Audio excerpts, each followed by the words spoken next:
मेरा भाई है तो उसके लिए लगाव है, ये मेरे गुरु भाई हैं उसके लिए लगाव है।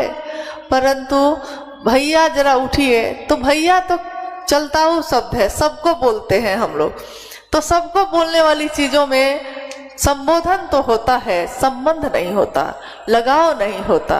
साहब ने यही कहा कि मन ही मन बार बार अपने गुरु शिव से ये कहिएगा, हे शिव आप मेरे गुरु हैं। मैं कौन हूं?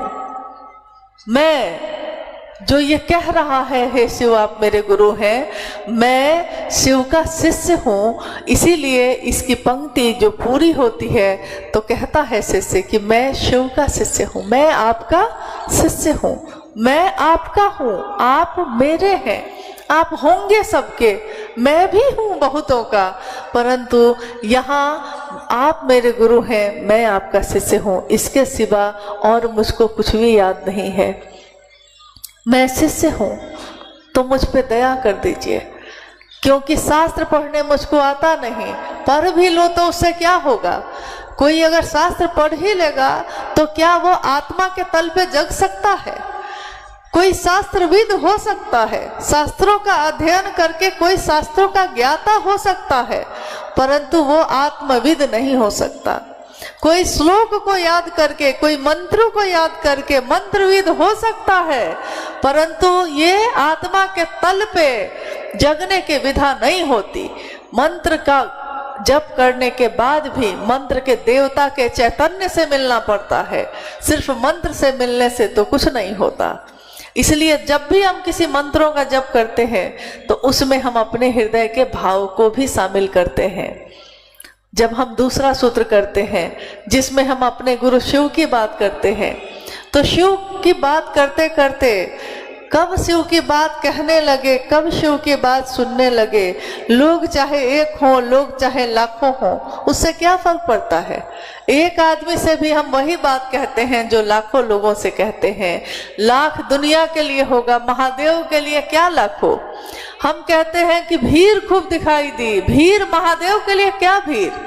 एक विशाल पानी का जहाज हो और उस पे 1,00,000 मच्छर बैठ जाए और कैप्टन से पूछते हैं कि आपको कोई दिक्कत तो नहीं है कि हम बैठ गए? कैप्टन कहता है कि 1,00,000 और आके बैठ जाओ, जहाज हिलेगा भी नहीं। धरती पे 1,00,000, 2,00,000 या 5,00,000, 10,00,000 लोग की भीड़ हो ही जाएगी तो क्या हो जाएगा? जरूरी तो ये है, महत्वपूर्ण तो ये है कि हर हृदय में शिव का नाम जगे।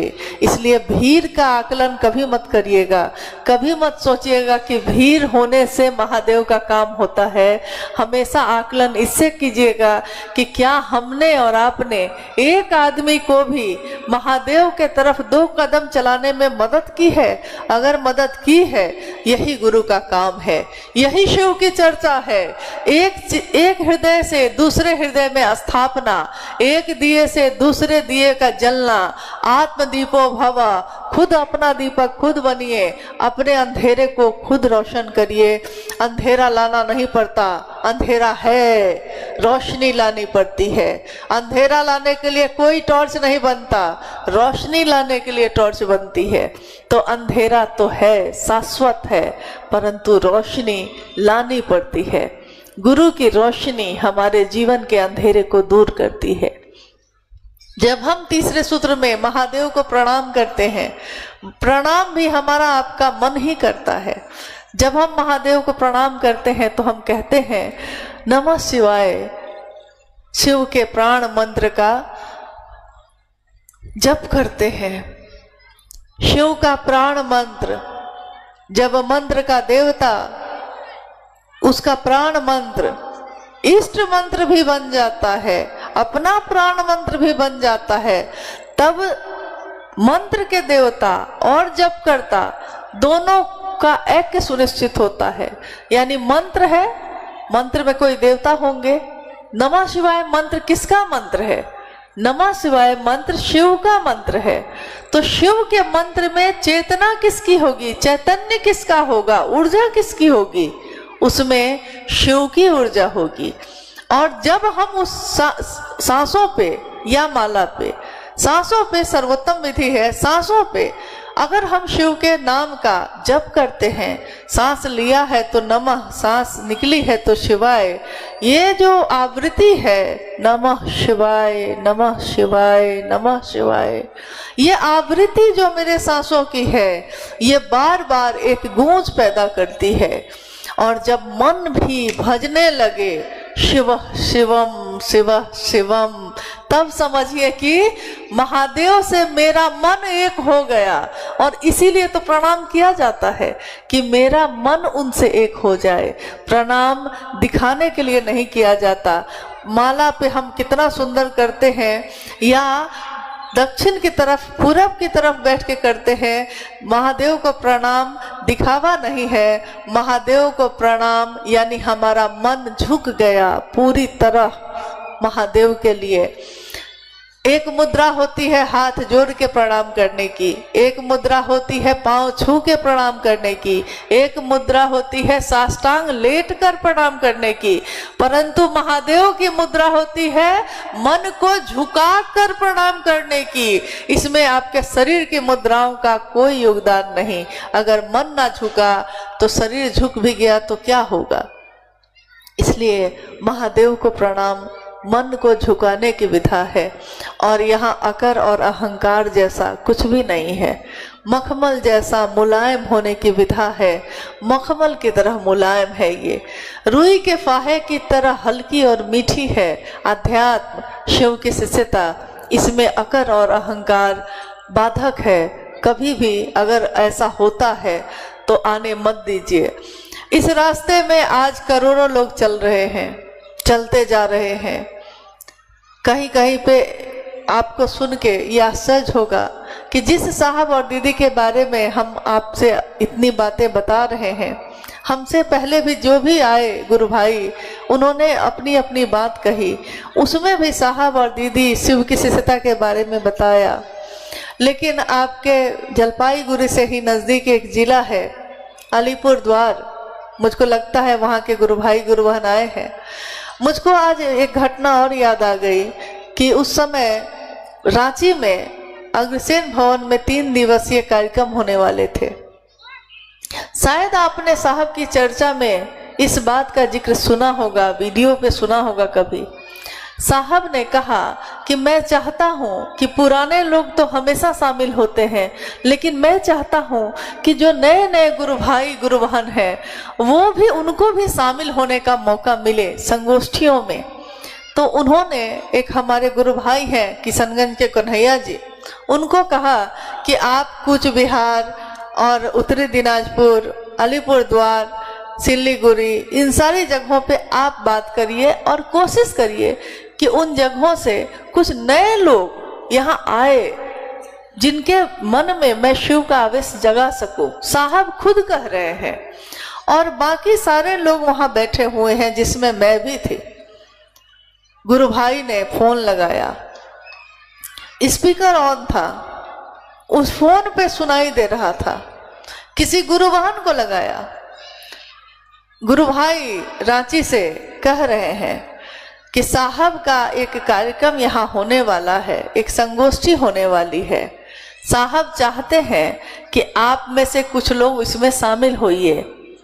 लेकिन इतना कहते कहते सामने वाले फोन पे जो गुरु बहन थी, उन्होंने कहा गुरु भाई को कि यहाँ जो भैया आते हैं उन्होंने तो ऐसा कुछ कहा नहीं, यहाँ जो हमारे भैया आते हैं उन्होंने तो कुछ कहा नहीं, आप कहते हैं तो मैं मुख्यालय को क्या जानूं। रखिए फोन, दिमाग मत खराब कीजिए मेरा।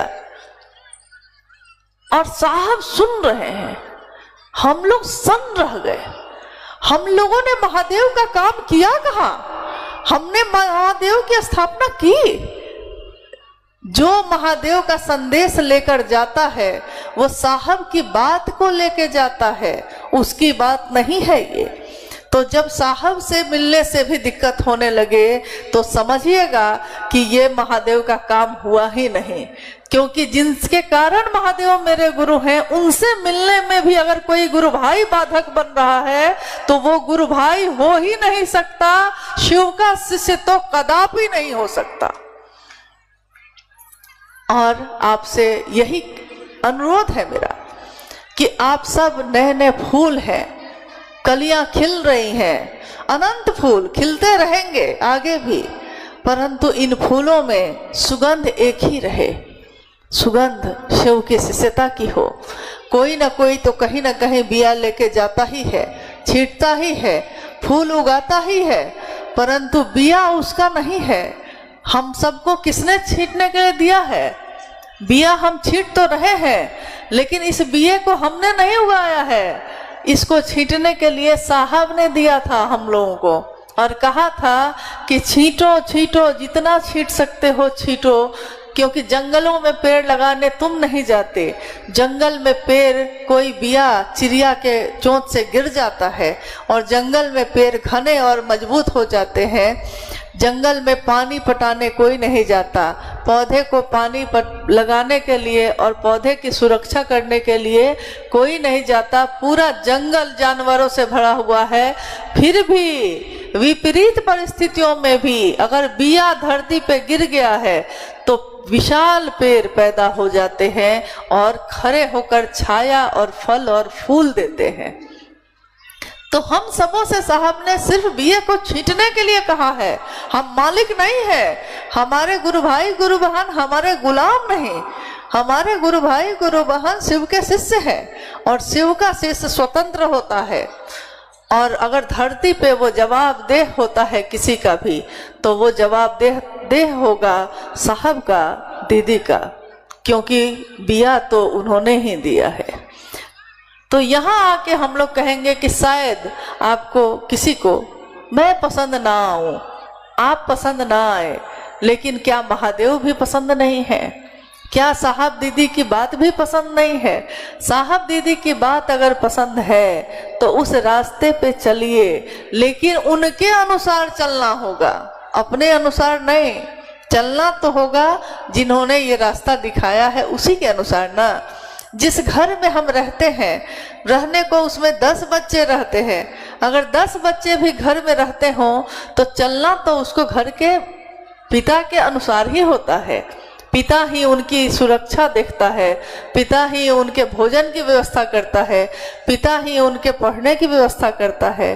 तो शिव की चर्चा में, शिव की शिष्यता में साहब और दीदी हमारे आध्यात्मिक माता पिता हैं, और वो हमारी सुरक्षा भी देखते हैं और हमारे पाथे का इंतजाम भी करते हैं। हम क्या पोषण हमको मिलेगा, किस बात में हमारी हानि है, हर बात से हमारी आपकी रक्षा भी करते हैं। ये शिव गुरु महोत्सव जो जलपाईगुड़ी के गुरु भाई गुरु बहनों ने आयोजित की है, कुछ समय में इसका समापन हो जाएगा, परंतु मेरा निवेदन यही है कि जितने भी गुरु भाई गुरु बहन हैं यहाँ, मैं भी आपकी गुरु बहन हूँ। ये गुरु का मंच है, यहाँ से कोई विद्वान नहीं है जो प्रवचन दे रहा हो, सत्संग कर रहा हो। हम शिव के शिष्य हैं, और शिव के शिष्यों में सबको ये स्वतंत्रता है कि वो आकर अपने गुरु की बात कर सकता है। समय का अभाव होता है, इसलिए 5-6 लोग बोल पाते हैं बारी बारी से, परंतु ये स्वतंत्रता तो होती सबको है। तो यही कहूँगी कि बनना है तो शिव बनने की कोशिश करिए, रहना है तो शिव की तरह रहने की कोशिश करिए, जीना है तो शिव की तरह मान सहित विष खाई के शंभु भय जगदीश, रहना है, बनना है, जीना है तो ऐसे जिए कि जैसे हमारे गुरु शिव जीते हैं। आइए हम लोग कुछ जिज्ञासाओं पे बात करते हैं, अगर आई है तो। जिज्ञासा आई है? हेलो हेलो, आइए, आपकी ओर से बहुत सारी जिज्ञासा है। कुछ जिज्ञासा ऐसी है जो लगभग 8-10 लोगों ने एक साथ भेजा है, और यह जो इलाका है जहाँ भी हम लोग शिव गुरु की बात कर रहे हैं, महादेव की दया से यहाँ मिथिला के भी बहुत लोग हैं।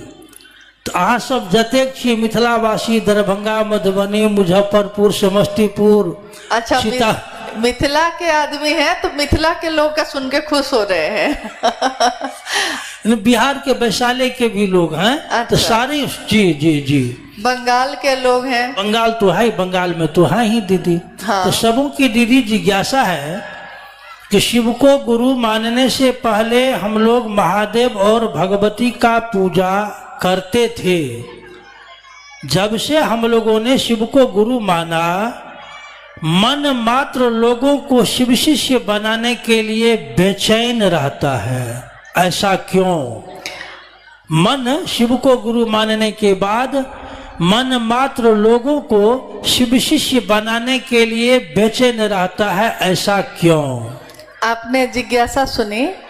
जिज्ञासा है, फिर से बोल देते हैं, जिज्ञासा है कि पहले हम लोग महादेव और भगवती की पूजा खूब करते थे। स्वाभाविक है, सर्वाधिक पूजा महादेव की होती आई है। शिव अपनी शक्तियों से जाने जाते हैं, शक्तियां शिव का प्रकटीकरण है, तो शक्तियों की पूजा तो होगी ही होगी। तो शिव और शक्ति की पूजा करते थे।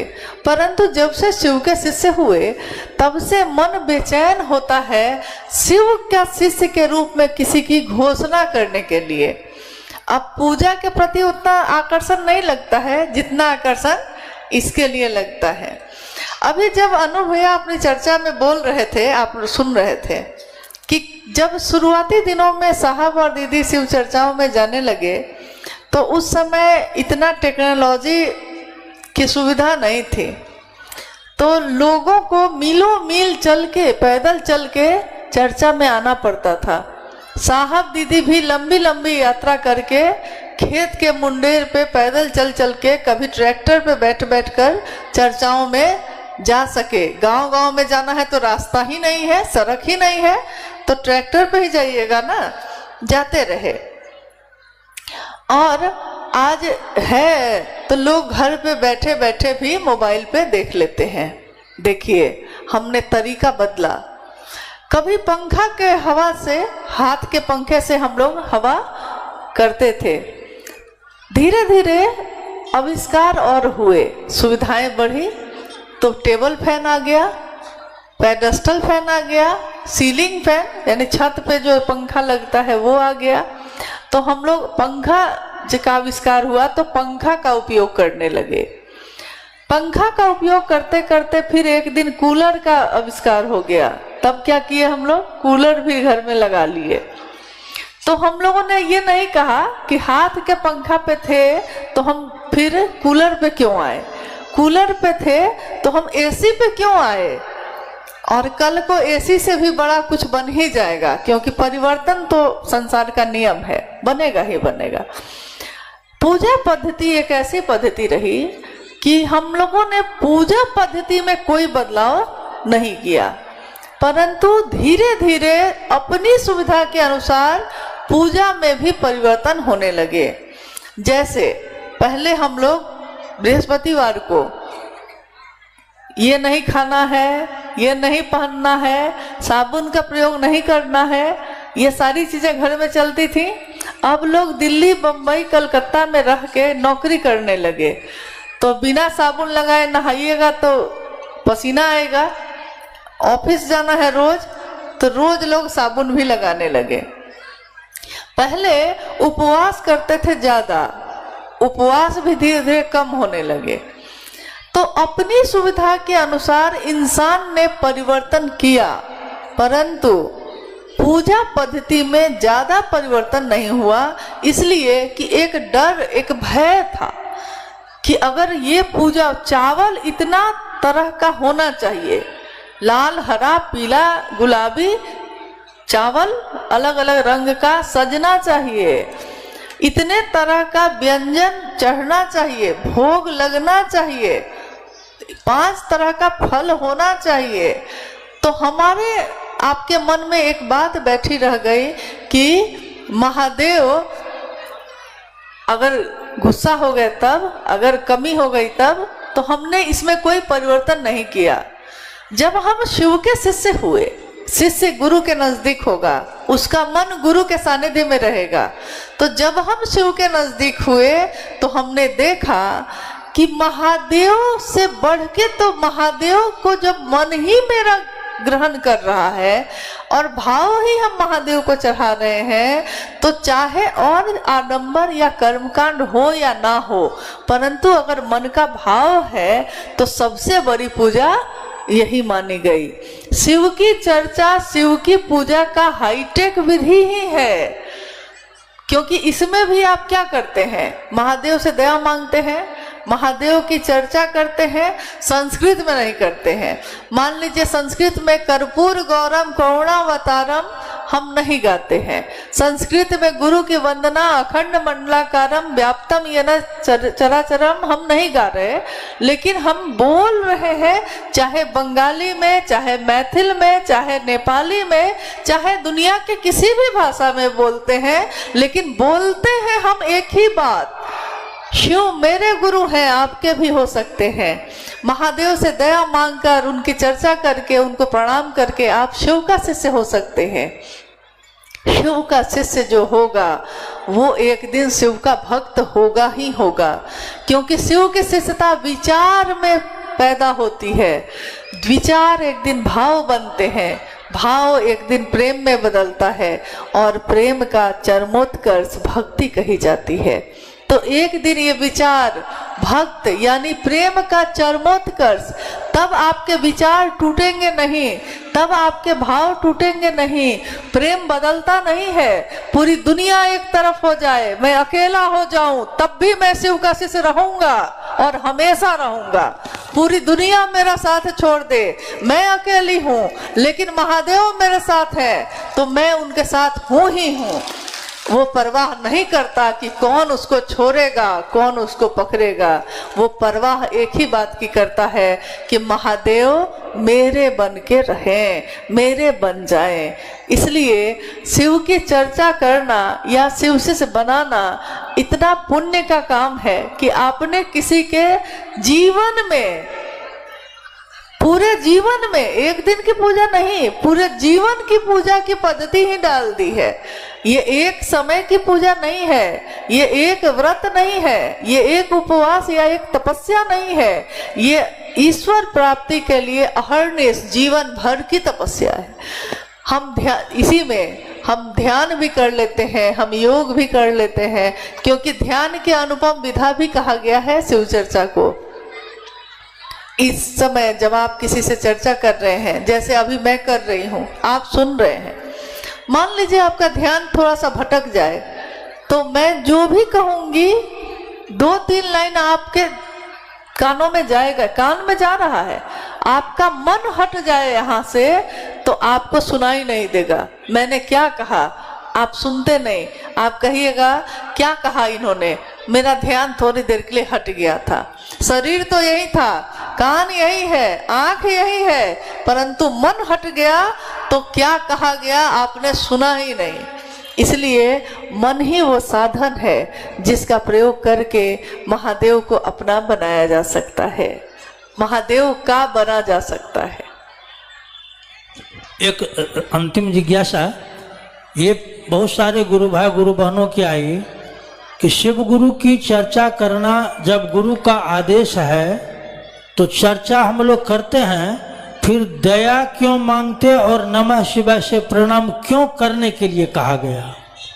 फिर से बोलिए। शिव गुरु की चर्चा करना गुरु का आदेश है, जो साहब श्री ने कहा है, फिर दया क्यों मांगते हैं और नमः शिवाय से प्रणाम क्यों करते हैं? अच्छा अच्छा, हाँ, जिज्ञासा को ठीक से समझिए कि गुरु का आदेश है शिव की चर्चा करना, ये हम लोगों ने सुना है, तो फिर साहब ने दया मांगने के लिए क्यों कहा, नमः शिवाय करने के लिए क्यों कहा? क्योंकि गुरु का आदेश ही तो सर्वोपरि होता है, सबसे ऊपर होता है। लेकिन आपने गौर किया होगा कि गुरु आदेशित कर्म यानी दूसरा सूत्र, शिव चर्चा दूसरे सूत्र पे है, पहला सूत्र है शिव से दया मांगना। साहब ने अपने जीवन के अनुभूतियों के आधार पे ये तीनों सूत्रों का निरूपण किया है। शिव की चर्चा शिष्य के कर्ता मन के लिए, क्योंकि कर्ता मन है हमारा, हम जब तक कुछ करेंगे नहीं, हमको समझ में नहीं आएगा कि हम करते भी हैं कि नहीं, हमसे हो भी रहा है कि नहीं। तो शिष्य के कर्ता मन के लिए कर्मानुरागी मन के लिए शिव की चर्चा करना है, लेकिन कर्म कुछ करना है ना, हमको कुछ ना कुछ तो कर्म करना है, इसके लिए शिव चर्चा करना है। और कहते हैं कि दूसरे के मन में शिव का आवेश पैदा करते करते अपने मन में भी शिव का आवेश पैदा हो जाता है। दूसरे को स्टेशन पहुंचाते पहुंचाते हम भी स्टेशन पहुंच ही जाते हैं।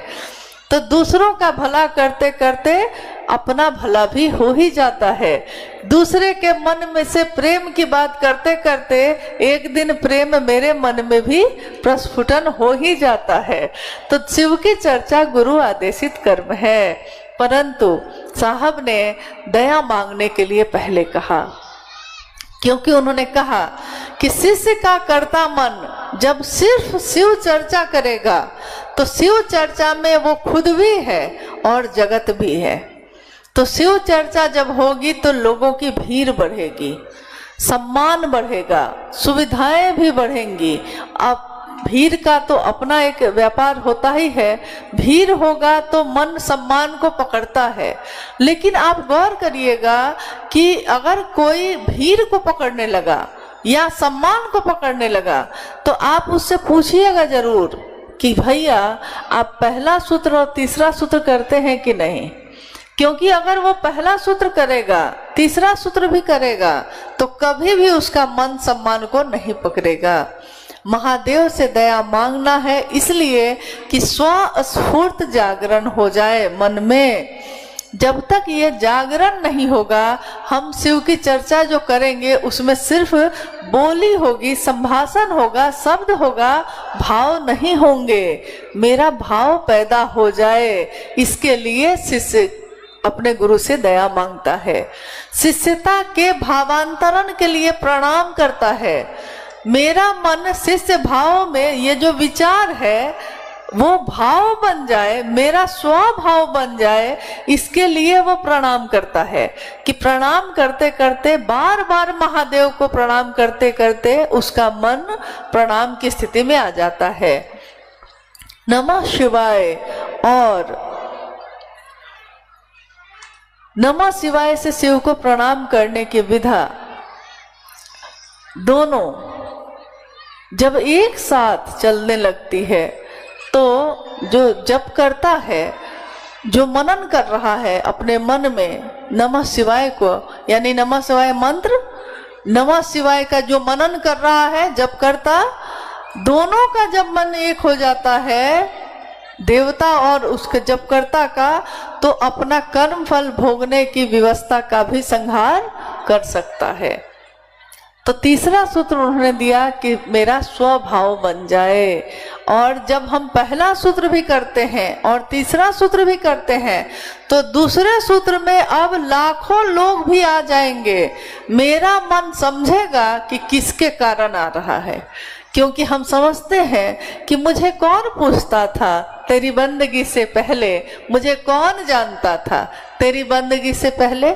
हम लोगों को कौन जानता, क्यों जानता? मेरे जैसे लाखों लोग हैं, करोड़ों लोग हैं। क्या ऐसा है, क्यों आप बैठे हैं यहाँ, क्यों मैं आके बैठी हूँ यहाँ? क्योंकि ऐसे तो करोड़ों लोग हैं, लेकिन एक ऐसा रिश्ता बनाया साहब दीदी ने कि आज हम भी आ रहे हैं और आप भी आ रहे हैं। और आप किसकी बात सुन रहे हैं? आदमी कोई होता, बात तो आप महादेव की सुन रहे हैं। संदेश तो साहब और दीदी का है। उन्होंने जो कहा है कि आओ चले शिव की ओर, बात तो यही है कि हम सबको चलना है महादेव की ओर, महादेव के तरफ, और सब कोई मिलके चलें। अपने मन में ये बात बार बार जरूर महादेव से कहें कि मतलब वो आपको अपना शिष्य बना ले। महादेव की चर्चा जो हो रही है और ज़्यादा बढ़ती जाए, एक दिल से दूसरे दिल में पहुँचे, महादेव को एक प्रणाम हो सके, इससे बड़ी बात और धरती पे दुनिया में कुछ भी नहीं हो सकती।